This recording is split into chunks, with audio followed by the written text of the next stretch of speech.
আপনারা ATN news দেখছেন। সবাইকে আমন্ত্রণ জানাচ্ছি Kazi and Kazi tea presents happening পয়েন্টের আজকের আয়োজনে সঞ্চালনায় আছি আমি জান্নাতুল ফেরদাউস কবিতা। আজকে প্রথম রমজান। রমজান মূলত আমরা বলি সংযম, সহমর্মিতা আর আত্মশুদ্ধির মাস। যেই মাসে ভোগ কমার কথা, দাম কমার কথা, সেখানে আমরা দেখি যে মানুষের কষ্ট লাঘবের কথাও কিন্তু থাকে, কিন্তু সেখানে আমরা একদমই উল্টো রকমের চিত্র দেখতে পারি। নিত্যপণ্যের বাজারে একদমই আগুন লেগে থাকে, সব কিছুর দাম ঊর্ধ্বমুখী দেখা যায়। অভিযোগ উঠছে যে এক শ্রেণীর ব্যবসায়ী তারা সারাটা বছর অপেক্ষা করে এই এক মাসের জন্য।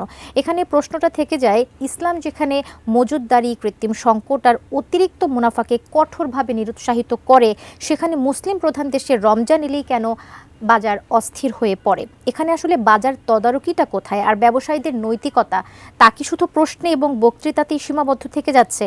এই বাস্তবতা, ধর্মীয় দৃষ্টিকোণ ও অর্থনৈতিক বিশ্লেষণ নিয়েই আমাদের আজকের আলোচনা।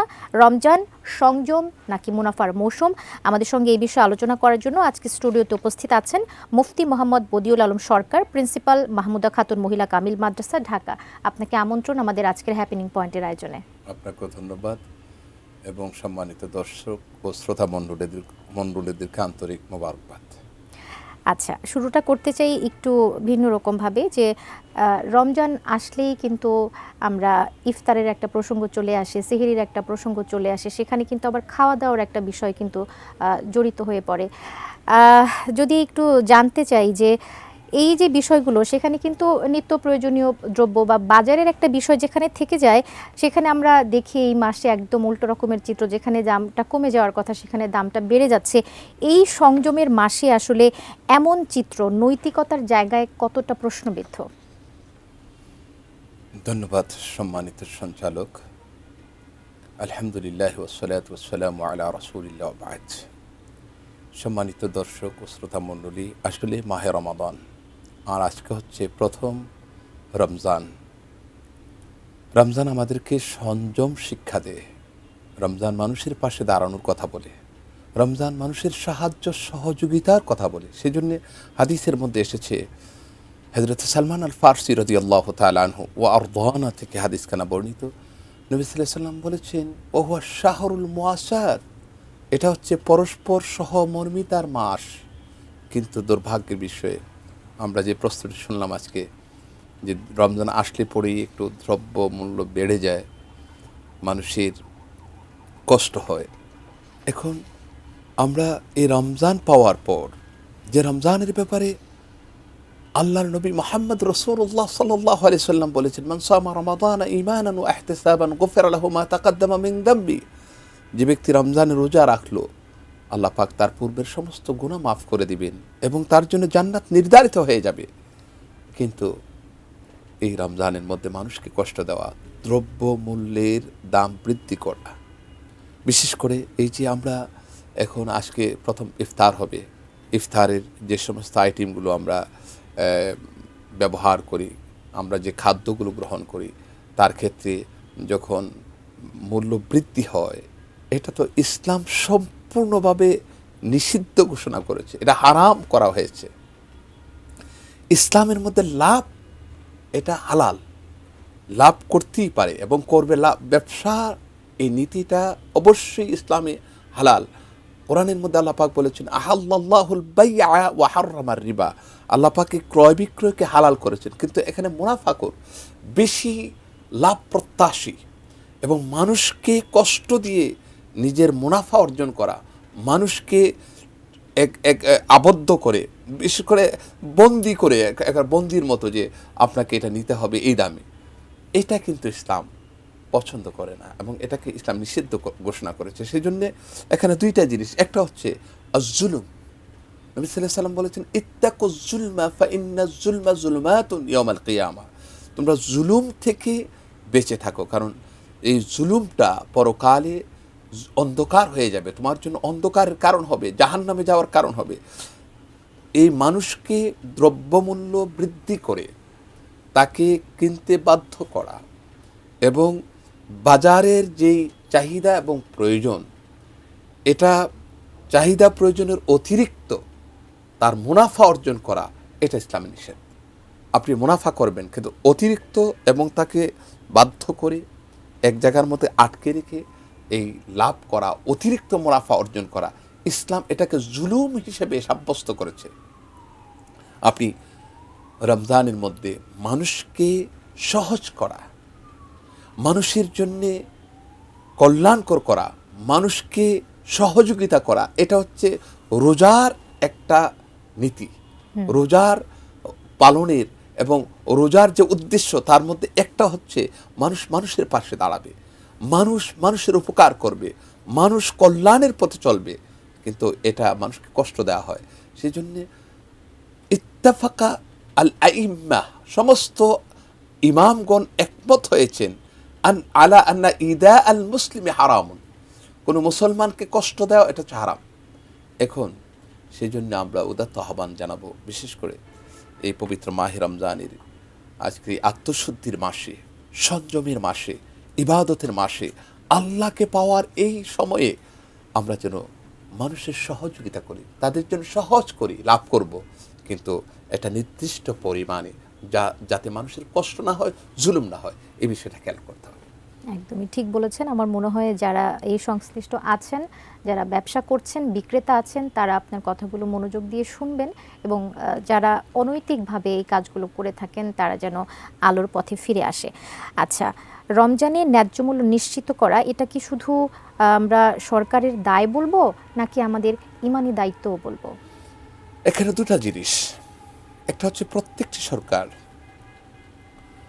যে দেশের যে সরকার আছে, কর্তৃপক্ষ, এটা অবশ্যই তারা একটা নিয়ন্ত্রণের মধ্যে রাখবে, তাদের একটা নীতি থাকবে, ইসলামের একটা নীতিমালা আছে, আল আহকামুশ শারঈয়া, শরী একটা বিধান আছে, এবং জনগণের জন্য একটা নীতিমালা আছে, ব্যবসায়ের একটা নীতিমালা আছে। সরকার তার নীতিমালাগুলো কঠোরভাবে একদম প্রয়োগ করবে, যেন নীতির বাহিরে কেউ যেতে না পারে, এর সরকারের দায়িত্ব। দুই নম্বরে পাবলিকেরও দায়িত্ব আছে, ব্যবসায়ীরও এখানে দায়িত্ব আছে। ব্যবসায়ীদের দায়িত্ব কি? আমরা অধিক মুনাফার উদ্দেশ্যে দাম বাড়িয়ে না দেওয়া, মানুষকে কষ্টের মধ্যে ফেলে না দেওয়া, এটা হচ্ছে ব্যবসায়ীদের দায়িত্ব, এটা হচ্ছে নৈতিকতা, এবং এটা হচ্ছে ইসলাম। ইসলাম বলছে, ইতিমধ্যে আমরা যে বলেছি, ইসলাম বলছে তার পার্শ্বে দাঁড়াও, ইসলাম বলছে তার ইবাদতের মধ্যে সহজ করে দাও, ইসলাম বলছে তাকে সহযোগিতা করো। এই জায়গার মধ্যে দাম বাড়িয়ে আমরা তাকে অসহযোগিতা করছি, নৈতিকতার অধপতন হচ্ছে, এখানে ইসলামের বিধান লঙ্ঘন হচ্ছে। সেই জন্যে যেমনিভাবে সরকার তার দায়িত্ব পালন করবে এবং কঠোরভাবে নিয়ন্ত্রণ করার চেষ্টা করবে, আইন প্রয়োগ করার জন্য এই যে সমস্ত বাহিনী আছে তাদেরকে কাজে লাগাবে, আবার নৈতিক দিক থেকে একজন মুসলমান হিসেবে ইমানের দিক থেকে সে তার অপর ভাই যেন এই আমলটা, রমজানের রোজাটা সহজভাবে পালন করতে পারে, তার পার্শ্বে দাঁড়াবে। দুইয়ের সমন্বয় যদি হয়, উভয়ের যদি সমন্বয় হয়, এখানে কোনো কথা থাকবে না, এখানে অনৈতিকতা এবং মানুষের কষ্টের কোনো বিষয় এখানে থাকবে না, বরং এখানে তার সওয়াব হবে। সেই জন্য হাদিসের মধ্যে আসছে আত্তাজিরুল আমিন সাদুকু মা'আন নাবিয়্যিন ওয়াস সিদ্দীকিন ওয়াশ শুহাদা, যারা সত্যবাদী, বিশ্বস্ত ব্যবসায়ী, যারা আমানতদার, এই সমস্ত ব্যবসায়ীরা এরা নবীদের সাথে, সিদ্দিকিনদের সাথে, শহীদদের সাথে পরকালে থাকবে।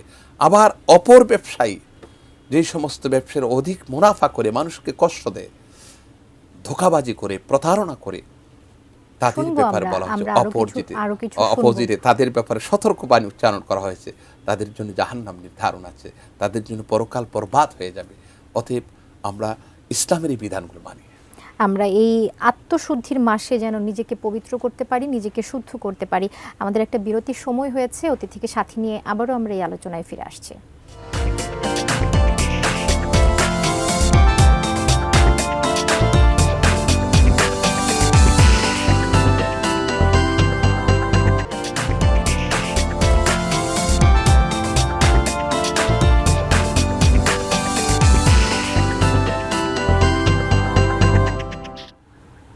কাজী and Kazi tea presents happening পয়েন্টের এই আলোচনায় আমরা আবারও ফিরে এসেছি। এবার একটু যে বিষয়টি নিয়ে কথা বলতে চাই, আমরা এমন অনেক মানুষ আছি যারা 5 ওয়াক্ত সালাত আদায় করছি, আবার যদি অপরদিকে দেখি সেক্ষেত্রে তারাই আবার অন্যের হক নষ্ট করছি, মিথ্যা বলছি, প্রতারণা করছি। তাদের পরিণতির জায়গাটা একটু শুনতে চাই এবং ইসলাম তাদের জন্য কি বার্তা দেয়। অত্যন্ত প্রাসঙ্গিক এবং অত্যন্ত গুরুত্বপূর্ণ একটি প্রশ্ন। হাদিসের মধ্যে আমি একটি হাদিস কোট করব। ইমাম বুখারী রহমাতুল্লাহ আলাইহি হাদিসটা রেওয়ায়াত করেছেন। যারা রোজা রাখার পাশাপাশি, ইবাদত করার পাশাপাশি, আল্লাহকে ডাকার পাশাপাশি গুনাহ করে, অপরাধে জড়ায়, অন্যের হক নষ্ট করে, এদের কিন্তু রোজার কোনো ভ্যালু আল্লাহ পাকের কাছে নাই। নবী সাল্লাল্লাহু আলাইহি সাল্লাম সুস্পষ্টভাবে ইরশাদ করেছেন, লা হাজাতা ফি আইয়াদা তাআমাহু ওয়া শারাবাহু মান লাম ইয়াদা কাওলা যুর ওয়াল আমালা বিহি ফালাইসা লিল্লাহি হাজাতুন ফি আইয়াদা তাআমাহু ওয়া শারাবাহু। যে ব্যক্তি অন্যায় কাজ ছাড়তে পারল না, মিথ্যা ছাড়তে পারল না, গুনাহের কাজ ছাড়তে পারল না, ফালাইসা লিল্লাহি হাজা, তার কোনো প্রয়োজন নেই আল্লাহ পাকের, ফি আইয়াদা তাআমাহু ওয়া শারাবা, তার এই খাদ্য এবং পানাহার পরিত্যাগ করাটা তথা রোজা রাখাটা। শুধু রোজা রাখাতে আল্লাহর কোনো আসে যায় না, কোনো প্রয়োজন নেই, তার রোজাটা আল্লাহর কাছে গ্রহণযোগ্য হবে না। অতএব আমরা যখন রোজা রাখব, যেমন মাহে রমজান, আমরা বিশ্বাস করি যে মাহে রমজান আল্লাহ পাকের একটি শ্রেষ্ঠতম নিয়ামত এবং বান্দার জন্য একটা সুবর্ণ সুযোগ। পরকালীন জীবনকে সমৃদ্ধশালী করা, পরকালে জাহান্নাম থেকে মুক্তির একটি সুবর্ণ সুযোগ হচ্ছে মাহে রমাদান।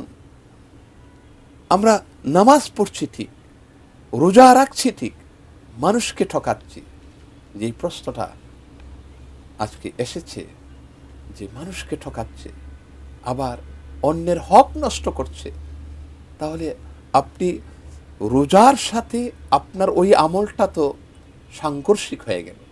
রোজা বলছে অন্যকে ঠকানো যাবে না, রোজা বলছে প্রতারণা করা যাবে না, রোজা বলছে আপনি সংযমী হতে হবে, কিন্তু আপনি কি করলেন?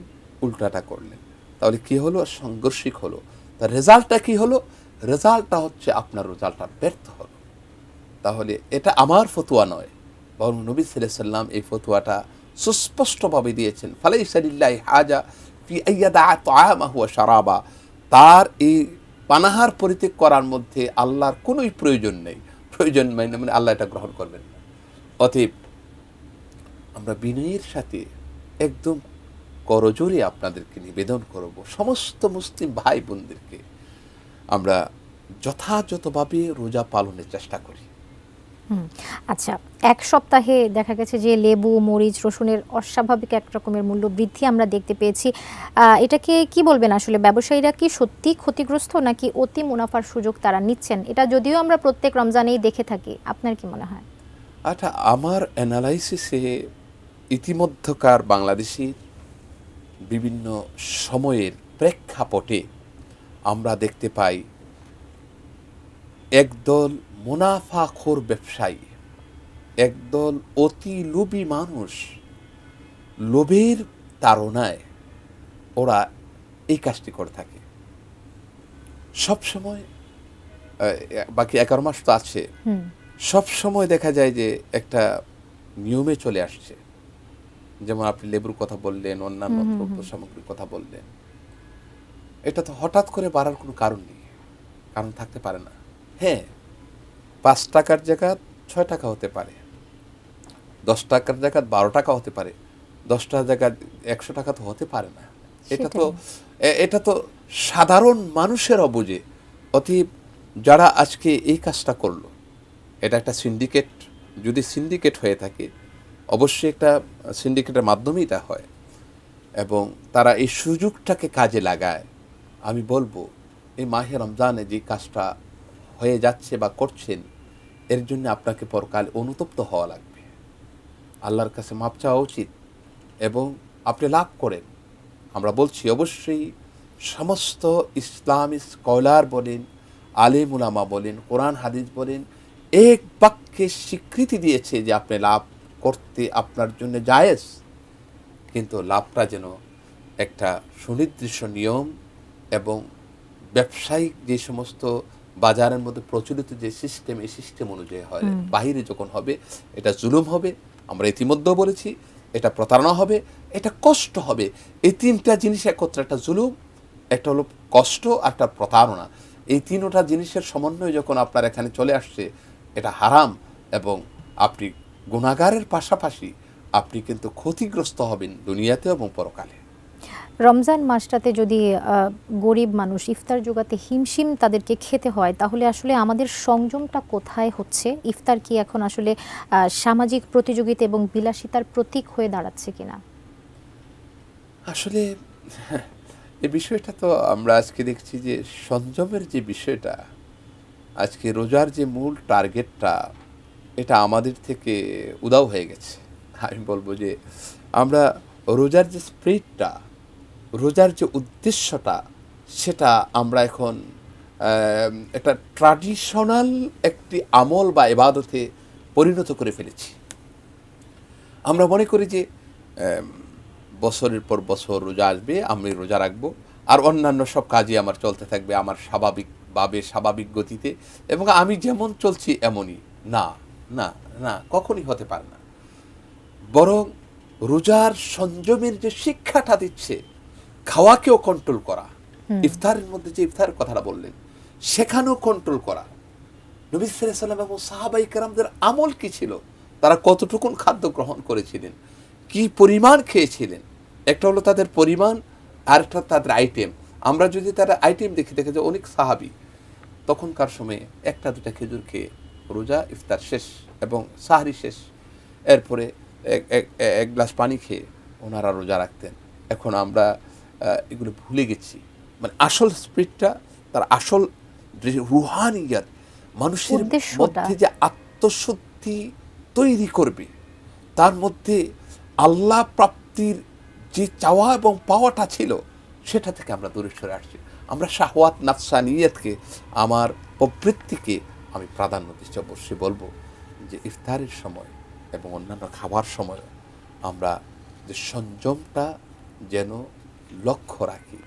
সংযমের যে শিক্ষাটা রোজার মাধ্যমে আল্লাহ দেওয়ার জন্যে বান্দার উপর রোজা ফরজ করেছেন, সেই শিক্ষাটা যেন আমরা যথাযথভাবে নিজের মধ্যে পালন করার চেষ্টা করি। আমরা এই সংযমের মাসটাতে যেন সংযত হতে শিখি, এবং আপনার যে কথাগুলো সেটি শুনতে অনেক ভালো লাগছিল। নিশ্চয়ই আমাদের দর্শক যারা আছেন তাদেরও বেশ ভালো লেগেছে, এবং আমরা চেষ্টা করব আমাদের নীতি নৈতিকতার জায়গাগুলো ঠিক করে আমরা এই আত্মশুদ্ধির মাসে যেন নিজেকে শুদ্ধ করতে পারি, এবং রমজান মাস চলে গেলেও যেন আমরা নিজেদেরকে এভাবেই পরিচালনা করতে পারি।